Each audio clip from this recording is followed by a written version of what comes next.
Porque cuatro cerebros piensan mejor que uno.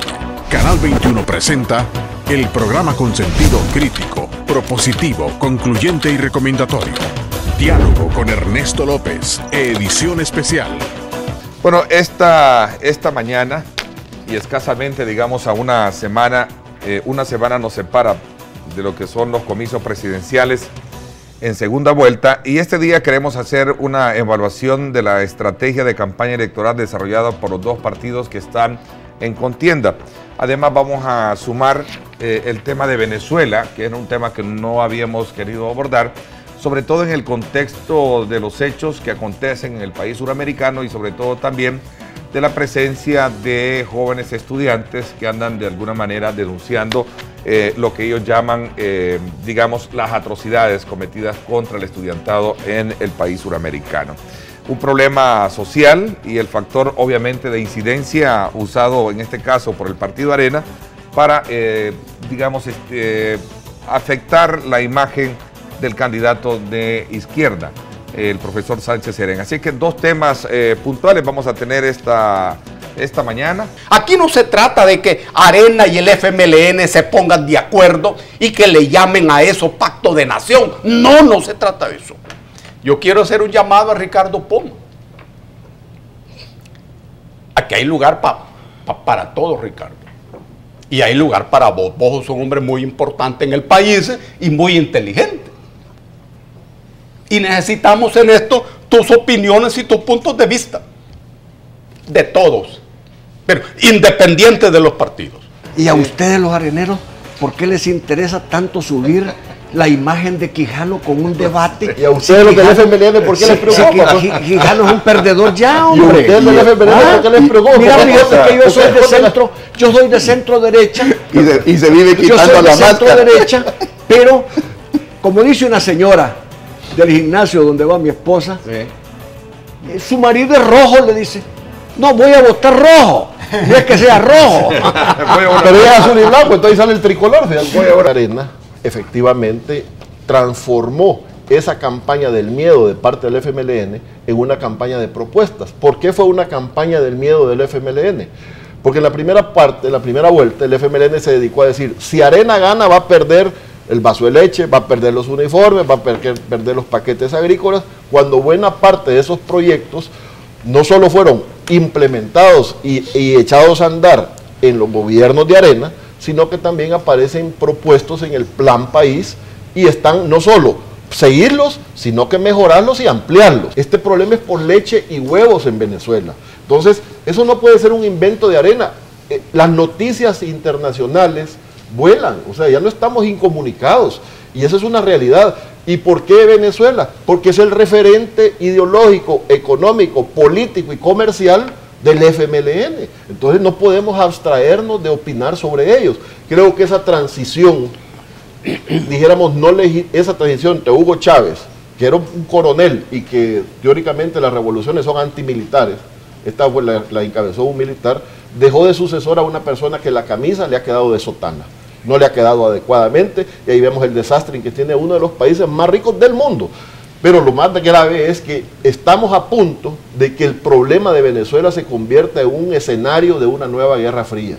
Esa hipocresía de venir a regalar dinero mal habido de Venezuela para comprar voluntades y comprar simpatías, ese esquema es insostenible y el que va a pagar el precio es especialmente el trabajador salvadoreño, porque lo van a castigar o con un proceso inflacionario si deciden desdolarizar la economía, o van a ensartar a este país en una deuda impagable. La campaña del miedo del FMLN, a la que tú le llamas campaña del miedo cuando el FMLN empieza a decir que Arena va a quitar el vaso de leche, que va a quitar los útiles escolares, etc. Mira, eso Quijano les dio pie para que el FMLN agarrara eso, porque Quijano, acordate, en sus primeras declaraciones metió la pata. Lo que pasa es que le editaron una parte de su discurso en el cual decía que los programas tenían que ser sostenibles y no nos iban a poder financiar. Eso es muy diferente, decir, los voy a quitar. Mira, pero acordate que, por ejemplo, ese programa que les dan $75 o $50 o no sé qué cantidad a las personas de tercera edad, eso ha venido producto de un préstamo con el Banco Mundial. Y eso es lo que él decía, bueno, ¿cómo podemos seguir regalando producto de pedir un préstamo? El día que ya se acabe ese préstamo, ¿de dónde vamos a sacar la plata? No, pero permitime, mira. Quijano claramente dijo, y está grabado en todos los noticieros, claramente dijo que el vaso de leche era un despilfarro, así, con esas palabras. Así está. Me gustaría ver esa grabación. No dijo eso. No dijo eso. Claro que lo dijo, hombre. Perdóname, no dijo eso. Entonces, cuando alguien dice, voy a quitar estos subsidios, voy a quitar el vaso de leche, es un despilfarro. No, pero entonces viene el enemigo político, el adversario político, aprovecha aquello. Segundo, Quijano fue el que criticó el problema de las maras después que él mismo había apoyado la tregua de las maras. Criticó la tregua de las maras. Pero la había apoyado antes. No la había apoyado. Claro que sí. ¿Quién la apoyó? Claro que sí. Mira, hasta parece retratado con mareros. No, pero una cosa es que estaban mareros en Ilopango en un proceso de reinserción, y en eso sí lo dice el Plan País en el tema de seguridad, en el que dice el problema de las maras no es firmar una tregua y que hagan dos bandos y se fortalezcan. Sí, pero el que esté en marero no quiere decir que Quijano haya permitido que le abrazaran a la hija los mareros, hombre. Tregua, bueno, a ver que en política se te acerca y se toma una foto y no quiere decir que es una foto No, posada. entonces, vos has andado en política. Vale, en la época del conflicto, el FMLN y Arena y el gobierno hacían treguas, ¿sí o no? Pero eran parte de un proceso. Todos estos programas sociales no son de Arena. ¿Y de quién? Los empezó Tony Saca, No es cierto. al que los areneros, y dijeron que Tony Saca ya no era miembro de Arena y no reconocen el gobierno de Tony Saca. Yo creo de que ese es otro tema, otro debate, otro señuelo que no podemos caer en el tema de Tony Saca, pero te voy a hacer aclarar por respeto a la opinión y por respeto a vos y por respeto a Tony Saca. Los programas sociales comenzaron en la época de doña Margarita de Cristiani, los profundizó doña Eli de Calderón y ahí continuaron. Tony lo que le hizo es, puso rostro rebautizaron algunos proyectos y algunos otros proyectos, como el Fosalud, el vaso de leche, los comenzaron en los gobiernos de Tony Arena, porque también te voy a decir una cosa, el problema del por qué la expulsión, esa es otra historia y nos podemos echar debate si querés, o sea, si estoy o no estoy de acuerdo, sucedió o no sucedió, pero verdaderamente te digo, el FMLN lo que ha hecho en su gobierno, nada más, de algo novedoso, proyecto Ciudad Mujer, porque el Fovial ya estaba, Fosalud ya estaba. Supongamos que Maduro caiga, le dan un golpe de Estado, que no sería raro, y cae. ¿Tú crees que el que llegue, Capriles o el otro López, a quien por cierto, Wikileaks lo menciona muchísimas veces como una persona que estuvo en contacto desde hace más de 10 años con los Estados Unidos? ¿Y eso es malo? Yo no sé si es malo, pero mira los resultados ahora.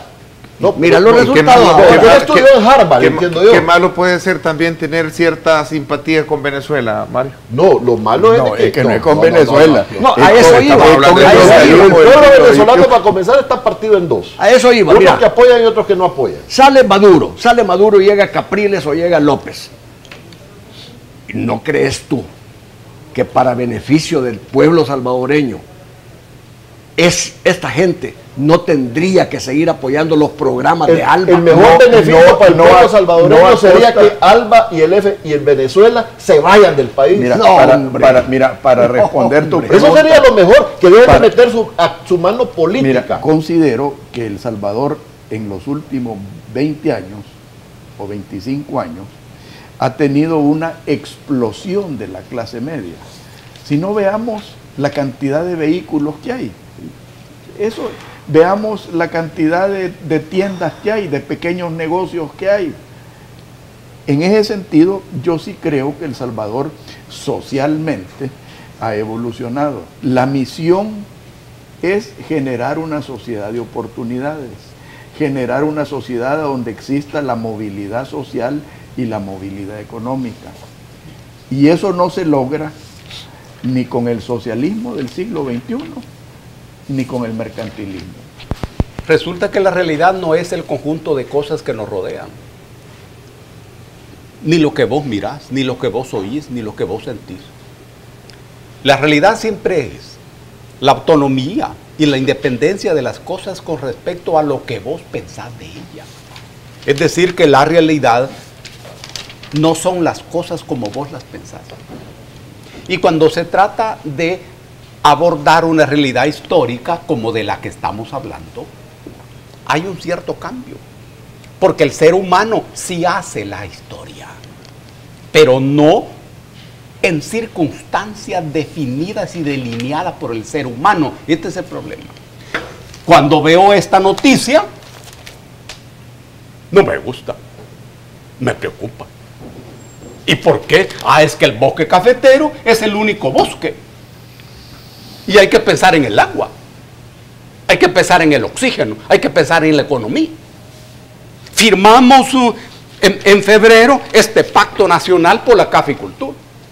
Y el sentido de este pacto es justamente la reconversión y renovación del parque cafetero. Dos figuras: renovar el parque cafetero y reconvertirlo. Aquí viene una serie de medidas.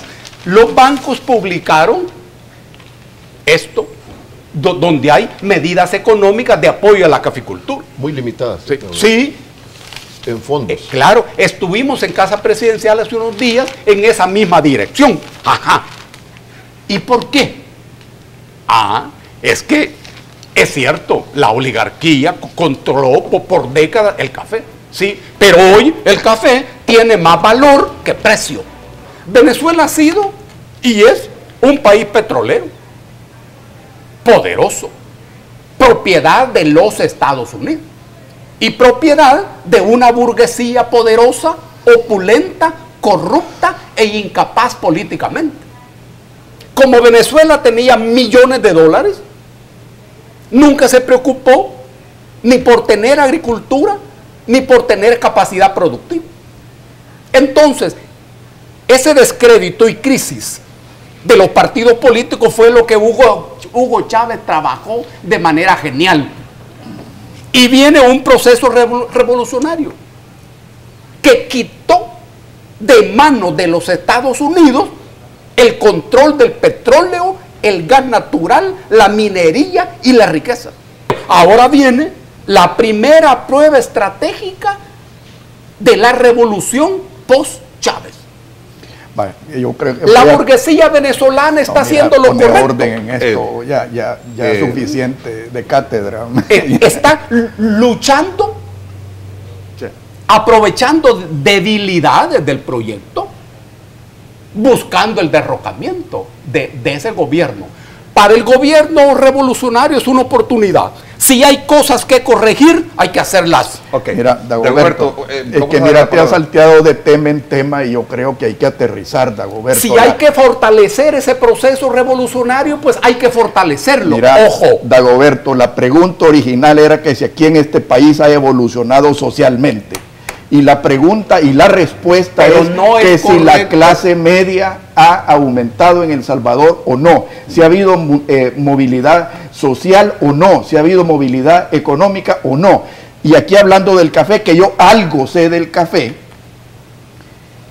¿cuántos cafetaleros hay en este país? El afirmar de que la caficultura está en manos de la oligarquía es ignorar a los pequeños y a los medianos caficultores, que hay cientos de miles. Ahora, vamos a hablar... ¿Quiénes impulsaron la reforma agraria en este país? Ok. Los Estados Unidos, Alfredito. Y de manera correcta. Bueno, ¿y tú crees que yo estoy de acuerdo con eso? Bueno, se murió Uber Matos, Claro, por cierto. yo ayer. sé que vos estás de acuerdo. No. Se murió Uber Matos. Porque vos entendés muy bien, porque vos no tenés una cabeza oligárquica, sino una cabeza burguesa. Y vos entendés muy bien que si vamos a hablar de capitalismo, el primer paso se llama reforma agraria. Aquí se despide Diálogo con Ernesto López, edición especial, el programa con sentido crítico, propositivo, concluyente y recomendatorio que analiza y debate aspectos de la realidad nacional.